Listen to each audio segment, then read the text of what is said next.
Happy Friday. Good morning, everyone. Thanks for joining us for North Dakota Today on this Bison Friday. Look at us. We're ready for tomorrow's big game. We are ready to go. Got the Bison green going. Love it. You're going to give me a little Horns blind up. joke, get your horns up? Yeah, I am ready. I'm so excited for tomorrow.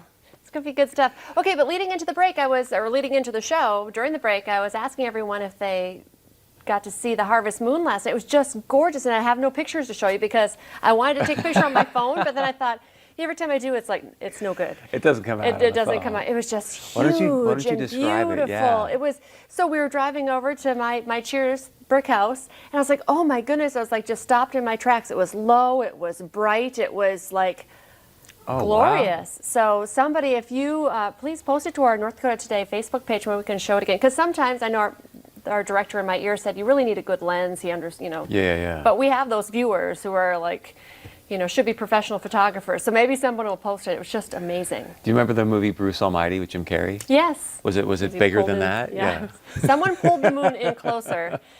And pretty much this is the thing, too. We've had such crazy news the last couple of days, and we're always like, what's going on? Is it a full moon? It's a full moon. It was. So this morning, I don't know if you watched The Valley today, and I know Brian Schwartz is going to probably talk about this a little bit later in the show because he's going to update us on what they're working on in the newsroom. But police were called out. They thought shots fired. Turns out it was fireworks. But then they arrested a man in a gorilla suit with a machete who said he was going to burn down the building. I say What? Full moon. Yeah, I know. Did you follow all of that? That was a lot to Gorilla wrap your suit brain with around. machete. A man wearing a gorilla suit holding a machete. I don't know that we've had it confirmed that he was lighting off fireworks, but that's how the call came in, that someone was shooting a gun. Turns out it was fireworks. And then the guy's like, yeah, I'm going to burn down the place. And this was in Fargo, not This was like in North Fargo overnight. Manhattan or... Crazy town, right? What the heck? Something about the full moon. I don't know what it is, but it just brings out nutty stuff. The moose. The moose yesterday, which was crazy. Someone posted, stop talking about the moose. Well, the moose is back in town, so I'm sorry. Wait, this it came morning, back? Fargo police posted that the moose is back in town, and someone said it was maybe not even that far away from our station. 27th Avenue South, 18th Street. This is actually our video from yesterday because people were spotting the moose all over. In fact, there was a guy who was golfing. Did you hear about this? And he said the moose kind of charged at him a little bit, and he screamed. And I said, I would scream too. So anyway, but Fargo police got the moose out of town. They said it was north of town. They were like, good news, just leave the animal alone. People, and I don't know if people were chasing, you can't chase wildlife. That's illegal. But leave the moose alone anyway. The moose is back in town today. So be careful. Stay away from the moose. When you hear moose, what do you think of? All I can think of is National Lampoon's Vacation. John Candy, like, sorry folks, park's closed. And bowling. But you got to love John Candy. Like, sorry folks, park's closed. I feel like when you talk like that, I have to do this a little bit. I don't know why. Anyway, crazy stuff going on because I say the full moon really causes people to do crazy things. So lots to talk about in the news department that's not so crazy. And like I said, we'll have Brian back in a little bit later to talk about that. Because really all I want to talk about is Bison Football. This is my, I call this my homecoming dress. I didn't go to NDSU, but if I did, I would wear this as my I have Bison clothes. I want every Friday before a Bison football game to be Bison Friday. So it's like, gold, yellow, green. It feels weird though, right? Oh, yeah. It's something about it where there's just, I can't, like normally an opener, there's like this huge anticipation. You can feel everyone getting ready to go tailgating. Obviously there's none of that this year. Then it's October. It just, I can't put my thumb on it. Maybe it's the full moon, but it just feels weird. That's throwing things off too. I didn't make it to Shields for the, big party there, but Did they have one this year? See, that's what I'm saying. Like, I didn't really even know that. It just. And I know the lights. We've been talking a lot about the lights at Cheyenne. with Bar Down was a VNL deal of the week a week or two back. Anyway, they had a big event planned, which I think we were talking about. Are they going to put the Bison game up on that big screen? And the plan would be, in a normal world, that'd be a great place to party and, watch the game because there's a big open space. Perfect, yeah.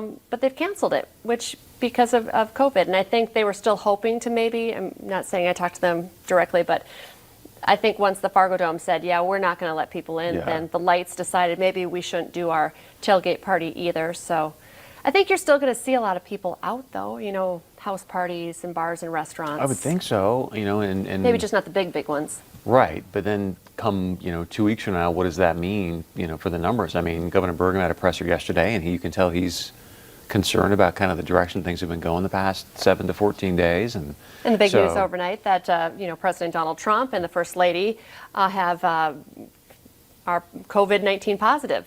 The VP came out this morning not at this point, and we're still waiting. I know our national newsroom contacts are working on, you know, what is the latest with Joe Biden, you know. Yeah. So, you know, not that it makes a difference whether you're the president, you know, or your neighbor, you know, everybody's talking about keeping themselves safe and trying not to spread. So the best way to do Bison football this weekend, stay home. On your own Exactly. couch. I was talking this morning, you gotta order your pizza early because I think everyone's gonna be ordering pizza to their house. And get it there early because all the fun actually starts at 1 o'clock. A 90-minute pregame show Yes. starts on KVLY, the kickoff at 2:30. I am hoping that the game's over by, you know, halftime. I said that to my husband, but you never know with the first game of the year. and with the full moon. I And mean, with who the knows? full Who moon, knows what's I mean, gonna I'm still betting on the Bison. I always will, but you just never know. Central Arkansas, the big game tomorrow at the Fargo Dome. I wonder, I don't know the exact numbers, do you, as to, because they're only letting, you know, certain family members of players be in the Dome. I don't know what kind of numbers that, it'll be like watching Yeah. an NFL game where I was just going to say, sparsely- I just want to know what the track is going to be. If they're going to have like applause tracks and boo tracks and first down track, like, are they going to have some sort of audio system in place to, you know, make it feel a little bit normal, right? Yeah. Otherwise, we're going to have Brian Shawn up in the gate going, and that's another Bison, first down. It would sound very weird just hearing one person I want to see Brian doing this. I do too. All right, the Brian, fourth you're on the quarter. spot, my friend. You're going to have to give us the Bison first down thing. It's going to be wild, or like weirdly not wild. I don't know. I'm excited for the game tomorrow, though. That's what's going to be. Like, it would be great. You know, we should have had Brian on today and then have him on Monday because, you know, even as an announcer, you obviously feed off the crowd, right? And now Yes. there's going to be no crowd, and it's just going to be interesting to see how it sort of manages his energy and what he's going to do. So they always do an amazing job, but it's just going to it's going to be different. Very different. Okay, this is like the weirdest transition ever, but I thought I would like to talk about it. And it's hard to, you know, sometimes it's where I feel like this is a conversation I'd be having with my girlfriends, and not Chris Berg. But another big news headline that's come out is Prince has a song, "If I Was Your Girlfriend." So Chrissy Teigen and her husband John Legend, did you hear this, had a miscarriage this yeah, it sounded week. like it was pretty late. Yes, and so, you know, she is very, very open in everything that she does in her entire life. And she, you know, tweeted about this and put this out because we kind of followed the whole process when she went into the hospital and there were some bleeding issues. And I just was very moved by this because we talk a lot. We have a lot of great people. Guests are on North Dakota Today talking about, you know, the loss that women feel when they miscarry or lose children. And it's kind of one of those, you know, the stigma is you can't talk about it. You have to, you know, mourn alone. And one of the things I just wanted to talk about is that Chrissy Teigen was kind of attacked for, well, why is this important? Because she's a celebrity? Well, that's not at all the reason. A gal that we have on our show quite often said, you know what? I'm glad that she put this out there and it's helping all the rest of us who have had miscarriages know that we don't have to be sad alone. Yeah.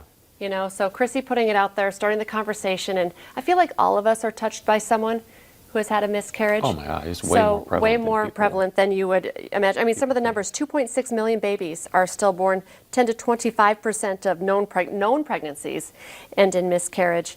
So it really affects a lot of women. And instead of attacking Chrissy Teigen right now, I feel like it's a good time to reach out to a friend, you know, a woman in your life that has gone through this and is probably still hurting as well. So just kind of wanted to put that out there as my, you know, what I was thinking about today. And we're thinking about Chrissy Teigen, but of course all the women who are touched by her story. So today, great stuff. We're talking Bison football once again. Fargo PD is going to be on a little bit later, but coming up next, we all love a little ice. We're going to be talking some really pretty jewelry with Jeff over at Cutting Edge.